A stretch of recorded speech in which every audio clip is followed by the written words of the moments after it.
यहाँ पर आपको कालिया नाग मर्दन की उसी छवि के दर्शन हो जाएंगे जब कन्हैया जी ने पेट से काफ़ी ज़्यादा बढ़ गया है, जिससे परिक्रमा मार्ग डूब गया है। हमें जल में ही राधे राधे दोस्तों, सभी भक्तों को जय श्री कृष्णा। तो आज मैं आया हूँ वृंदावन परिक्रमा लगाने। तो वीडियो के माध्यम से मैं आप सभी को वृंदावन के मेन मुख्य मंदिरों के दर्शन कराऊंगा और आपको वृंदावन दिखाऊंगा।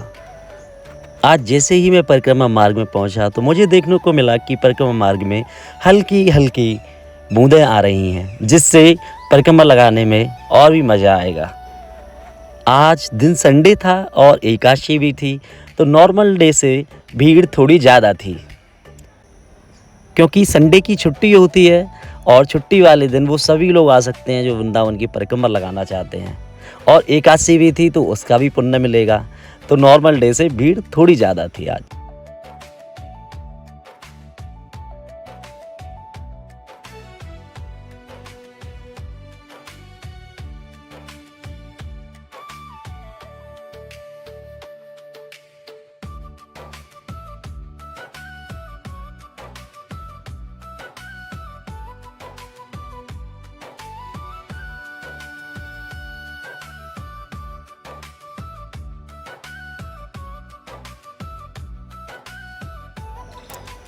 ये है गौरी गोपाल वृद्धा आश्रम। यहाँ पर वृद्ध माताएं रहती हैं।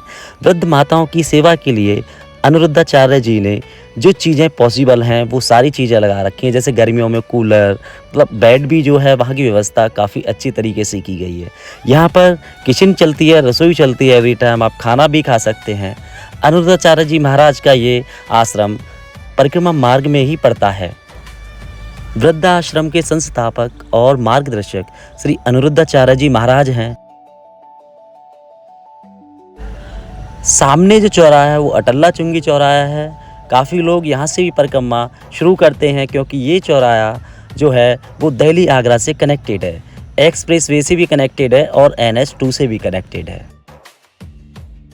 गाइस, ये वाला जो क्रॉसिंग है ये परिक्रमा मार्ग आ गया सामने, और उधर सामने है इस्कॉन टेम्पल, जिसे अंग्रेजों का मंदिर भी कहा जाता है, और पीछे की साइड है इसी रोड पर प्रेम मंदिर।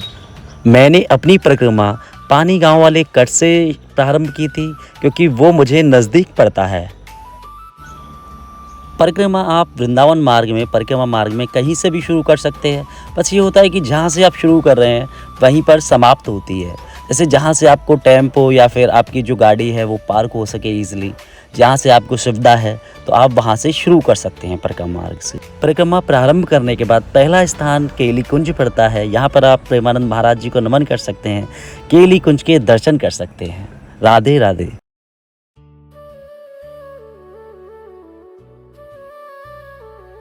यह लाडली निकुंज वन आनंद धाम, ये ऋतेश्वर महाराज जी से जुड़ा हुआ है।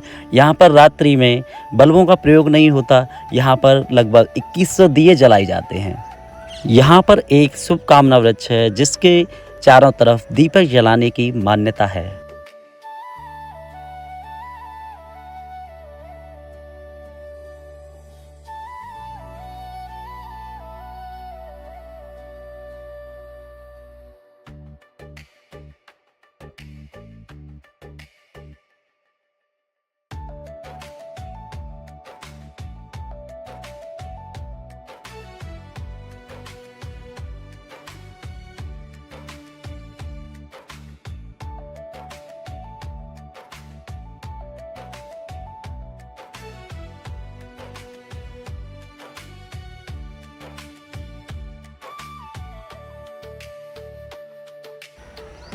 दोस्तों, ये वही जगह है। यहाँ पर लगभग 5500 वर्ष पहले कन्हैया जी ने कालिया नाग का मर्दन किया था, और आज ये जगह काली देह के नाम से जानी जाती है। जैसे ही आप एंटर करेंगे, यहाँ पर कन्हैया जी की लीलाओं का दर्शन किया गया है, कैसे उन्होंने कालिया नाग का मर्दन किया।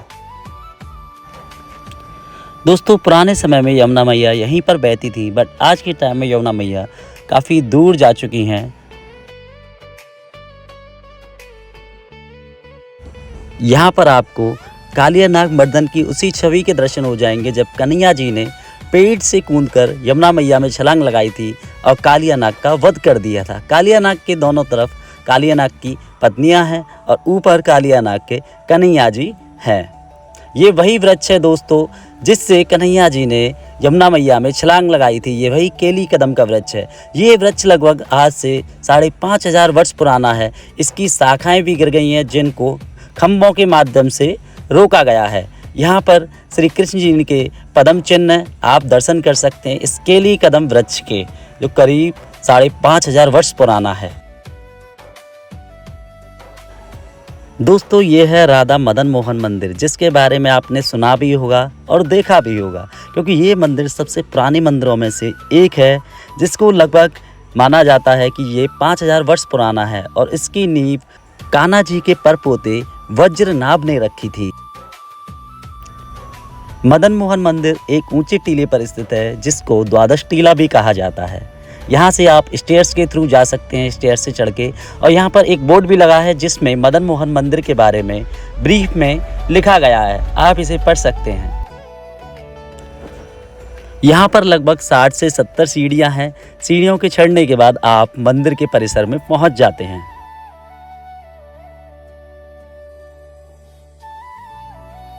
पूरा मंदिर प्राचीन पत्थरों द्वारा बनाया गया है और यहाँ पर आप अपने मोबाइल और पर्स का बहुत ध्यान रखें, क्योंकि यहाँ पर बंदर आते हैं और छुड़ा कर ले जाते हैं। और यहाँ पर 2-3 लोग खड़े हुए हैं, वो अपनी साइड से फ्रूटी देते हैं बंदर को और आपके पर्स का या मोबाइल को उनसे बंदरों से छुड़ा लेंगे, फिर आपसे एक हाई अमाउंट चार्ज करते हैं। राधा मदन मोहन मंदिर से आप परिक्रमा मार्ग देख सकते हैं और सामने यमुना मैया बह रही है। कहा जाता है कि पहले यमुना मैया मंदिर के जस्ट बगल में ही बहा करती थी, बट अब काफ़ी दूर पहुंच गई हैं।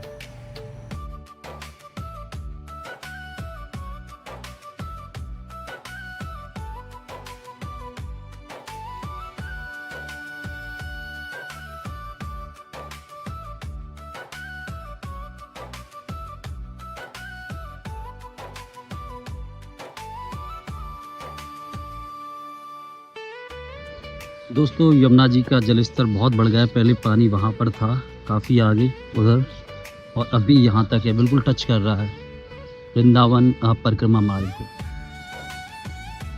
देखिए यहाँ तक पानी आ गया है। अभी यमुना मैया का जलस्तर काफ़ी ज़्यादा बढ़ गया है, जिससे परिक्रमा मार्ग डूब गया है। हमें जल में ही होकर परिक्रमा लगानी पड़ी थी, बट आगे इससे और भी ज़्यादा बढ़ सकता है, तो शायद ये पूरा परिक्रमा मार्ग बंद हो जाए और परिक्रमा अंदर से लगाई जाए। आप देख सकते हैं कि जलस्तर कितना बढ़ गया है।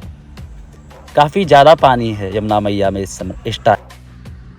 अभी पानी बहुत ज़्यादा है वृंदावन मार्ग में, तो परिक्रमा अंदर होकर लग रही है। देखिए कितना पानी आ गया भाई, परिक्रमा मार्ग डूब गया है पूरा, डूब गया है पूरा।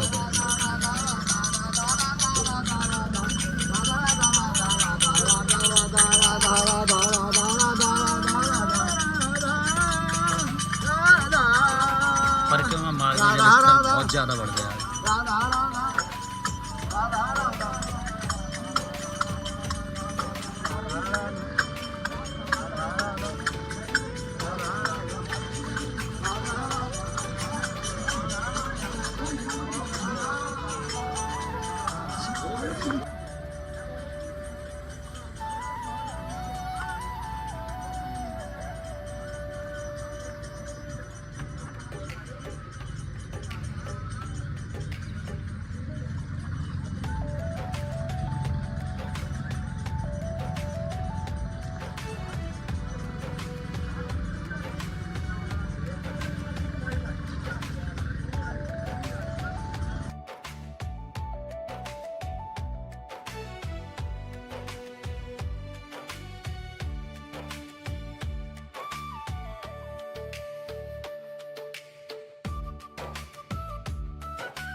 दोस्तों यह है टटिया स्थान। कहते हैं कि आज के समय में भी यहाँ पर बिजली का उपयोग नहीं किया जाता है और तटीय स्थान इस जगह का नाम इस वजह से पड़ा क्योंकि पुराने समय में यहाँ संत और महात्मा तटिया बनाकर रहते थे।